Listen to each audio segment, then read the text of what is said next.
Hello, everyone. I'm Jeremiah. I'm Arby, and we are Decoys. Look at us. We ended. No. I think our message, right? What we talk about first, we don't curse too much in our music. Really, not at all. We may say damn or hell once in a while. We may insinuate some things, but we don't really it's not full out cursing. Your kids can actually listen to our music and you don't have to worry about an explicit content coming up.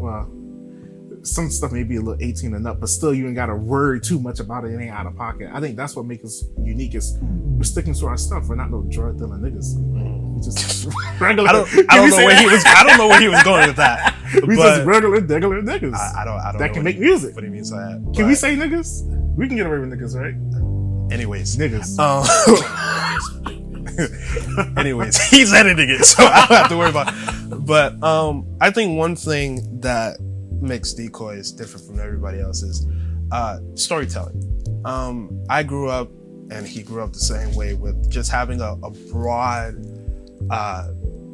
expansion of the music that we listen to. I can go from rock to country. He can go from classical to gospel and jazz and everything in between. And one thing that I picked up on when it comes to a good song is just storytelling. And I think with a lot of the things that we talk about, whether it's fictional or reality, the storytelling that happens within the songs, whether it's through lyrics or through the melodies that are played through the instruments, in some way, shape, or form, Decoys music can affect your emotions in some way. And I think we do that a lot through storytelling.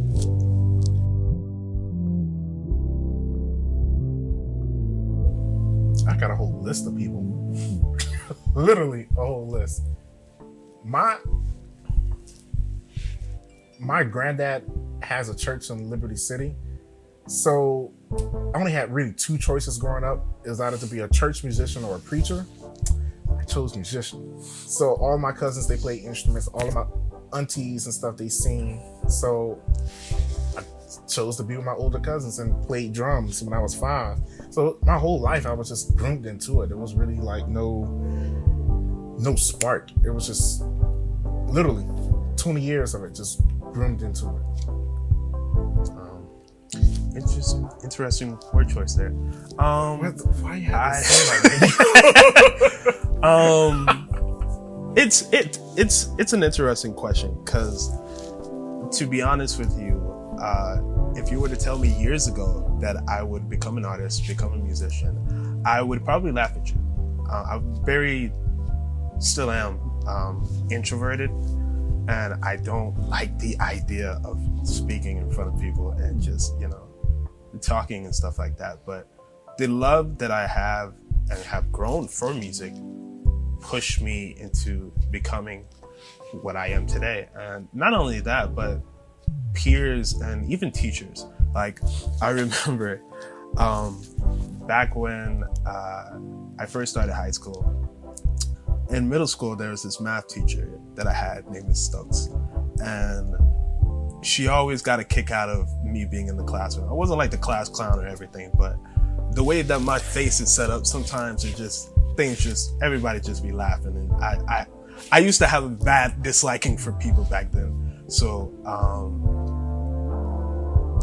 she when she found out what I was doing in high school, which was taking up the health field and stuff like that, she was like, tell him to come see me. I went to go see her, and she was like, there's no reason for you to be in the health field. Go take up acting, go take up singing. You belong in the entertainment field. And I was like, okay. I heeded that advice, but still you want to kind of please everybody in a way, but sometimes you just kind of have to follow your heart and follow God. And that's how I ended up here. Amen.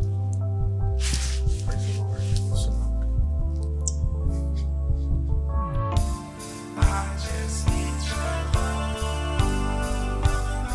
Honestly, I'd probably be doing acting.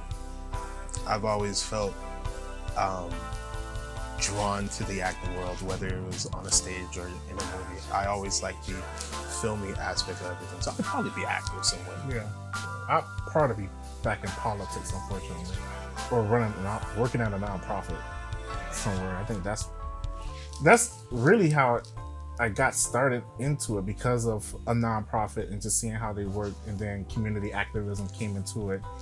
I'm proud to be doing something in that area, but yeah. That's interesting. So what if, do you see yourselves following those paths after a while? I can see him getting into acting. He's already doing some stuff for Telemundo and other networks. And I'm already working with foundations now, sit on a couple boards for stuff. So we're kind of already doing it. I think once we get old enough to where Decoys, which is like, they were cool back in 2023. It's 2055. No, we old as hell. It's time to sit down, start the nonprofit, go into acting somewhere. Yeah. I wouldn't wait to the very end to kind of do something, but I could see what he means by that. I think it's a thing of, we'll probably dabble into our own little worlds every now and then, come together as Decoys, and then outside of Decoys, do our own separate stuff like that. But no, I'm not into politics. I don't really. I tried to get him a seat. He didn't want to. I didn't want to take it.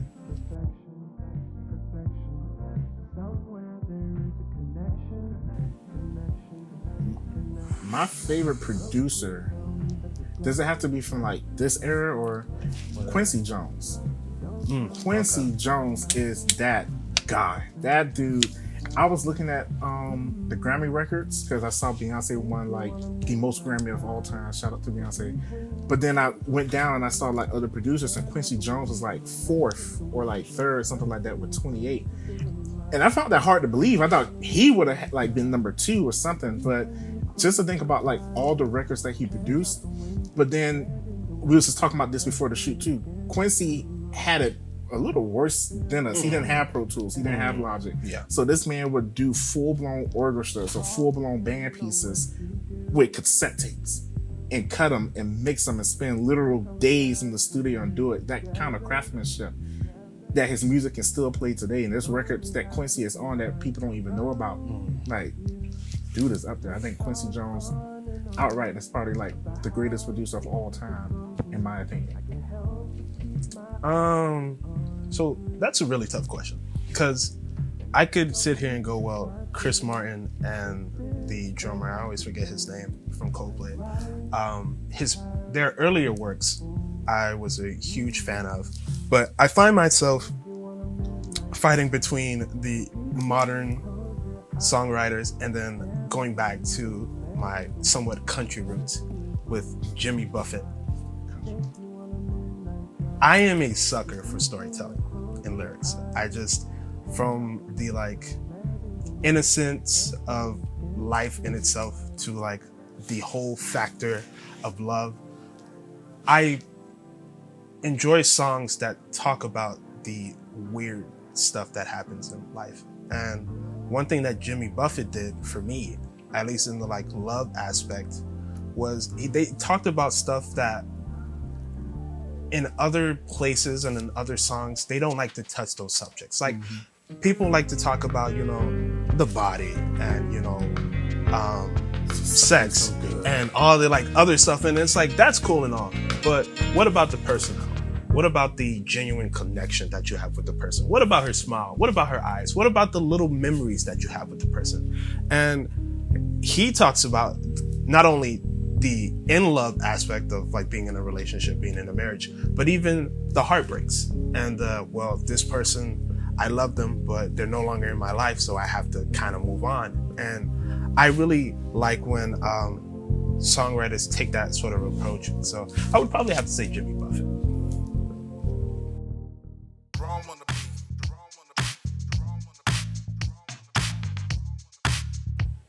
I went to this session one time, and it was writing this R&B song, and the song in nature was a real sexual song in nature, but it was like one of those lovey-dovey songs or whatever. So it's maybe like 4 hours in, we can't get the take out of Good Buddy, and I'm like, hey, yo, whatever you need to do we need to go out and get something for you, whatever it is, we're trying to make, the studio and atmosphere for you. So we kicked out a bunch of people, whatever. We still couldn't get it. So now we're about like 6 hours in. So he's like, yo, like, do y'all mind if I get comfortable? I said, sure, whatever. So the lights is off at this point, context or whatever. So we're recording, the takes is going good. I'm like, he's killing it. So I walk in the booth because I'm trying to teach him how to do harmonies while they're running the track. I cut on the lights. This nigga is in his boxers. He was recording the whole time in his boxers. So what made it worse is like the buddy had like, it wasn't hard, but it was medium. So you can see it through the boxers. So it's like, why is you hard? Your boxers recording with a bunch of dudes. I didn't know what to say, so I just walked out and did the harmonies at home and sent it to him. Cause I don't want to be there no more. I can't make this stuff up right here in the God strike you where I said. Like this, the nigga was in his boxers. So if you got something to top that, No, I'm not. No, I don't know, but that's the way the question. I think that's a pretty good answer. I think that's a pretty good answer. You could have just left it at boxes. No, because if I had to have that image, you gotta have it too. Yeah. Medium hard in his boxers. Just picture that. Grown man, gut belly, boxers. We got. So do we take the rock hard part out, or we can use that? I think we can get away with that. Okay, let me fix it. What is the toughest thing you've endured? Recording a nigga in his box. I don't condone. What is the toughest thing?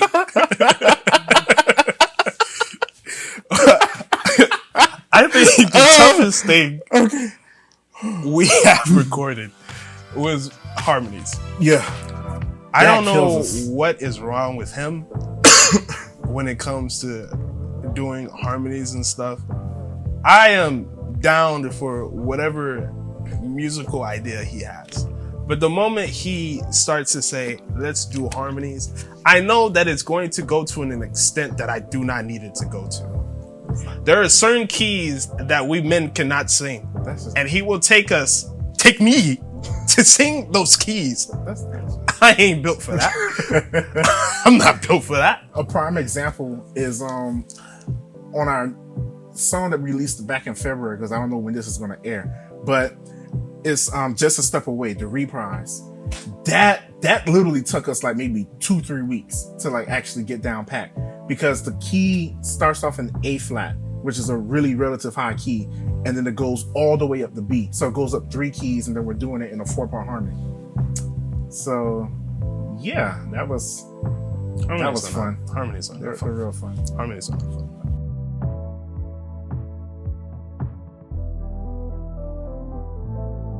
I would at least a couple of top 5 hits, at least 2 good albums, because I think quality over quantity is a thing, and I think if you put out 2 good albums rather than have a bunch of stuff out there, people are kind of going to get tired of your music. And at least 1 worldwide tour In 5 years. 5 years. Kid Largo is doing worldwide tours in his home country, has done it in the United States and other places. So why not? He's been famous for how many years now? I don't know. I think like 2, 3. He's been in the game for a little bit, but he has at least been famous for at least within those 5 years. And within those 5 years, he's done the worldwide tour and stuff like that. So I think that's capable. Okay, I can see that.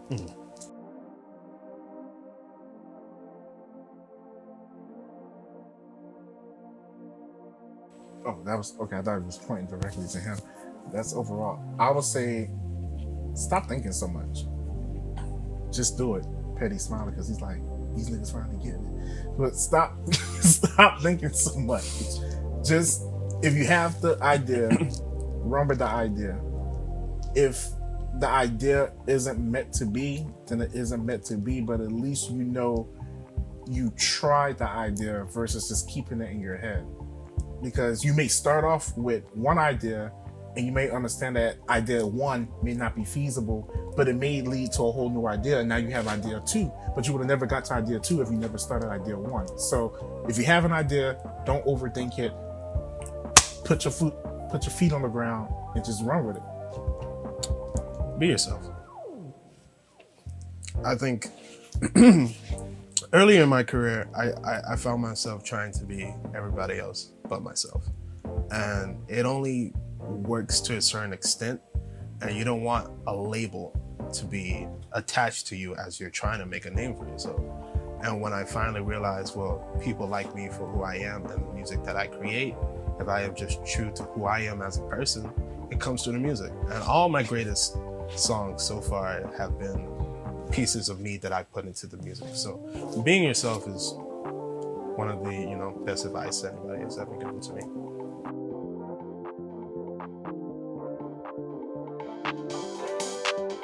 Because there's only so many ways you can chop and screw the Bible. It's been done. There's so many ways you can say God is good. There's so many ways that you can thank God for everything. But even Jesus spoke about the human experience. And I think that's always has been our goal in music, is just to create good vibes with music. So we're not a Christian brand per se, we're just a brand.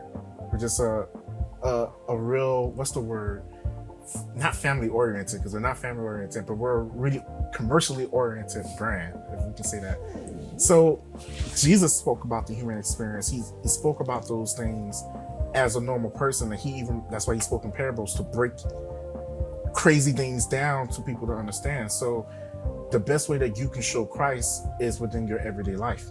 We're not perfect. No, I've said a couple things over this interview, but at the end of the day, if you have good intentions, if you have a good heart, then I think that's what makes you a better person overall, not even just a Christian. Good people can be good Christians. The traditional Christian sense, it's an interesting, concept. I am more inclined to write songs that affect me as a person. Out of the numerous songs that I've written over the years, I've written 2 Christian-oriented songs. That reason being was whatever I feel the song needs to go, in whatever direction, it's where I will most likely take it. And you don't want to force anything, because a lot of the time when you try to force things, it never sounds right at all. And I think us as a group, and even individually, as much as we love God, as much as we, have a good relationship with Him, you want things to be authentic. And the authentic songs come off well, and it speaks a lot to the listener. And so I think the traditional Christian sense of a brand doesn't really fit us. Mm-hmm. It's more of here's a bunch of stuff that you can relate to. And if you can relate to God, here's something about God. If you can relate to love, here's something about love. So it's a brand that can give you not everything, but a lot individually. And then let's do outro. What you want to say to people on the way out? Don't record in your boxers, folks. If you ever in the studio with someone, they got the lights off, make sure they're fully closed. Well, if you're going to say some wild stuff, in the words of Kanye West, Hey. We just got started. We is not trying to get canceled. Find God. But we're very thankful. Wait, because my mic fell off. Where's my cord? There we go. We're very thankful for you guys my mic fell off.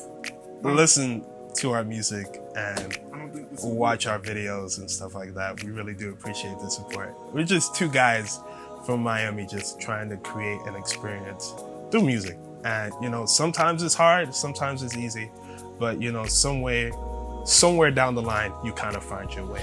And I think we as a race have a hard time trying to find our way. And if you just kind of believe in yourself and believe in whatever you want, you'll get there sooner or later.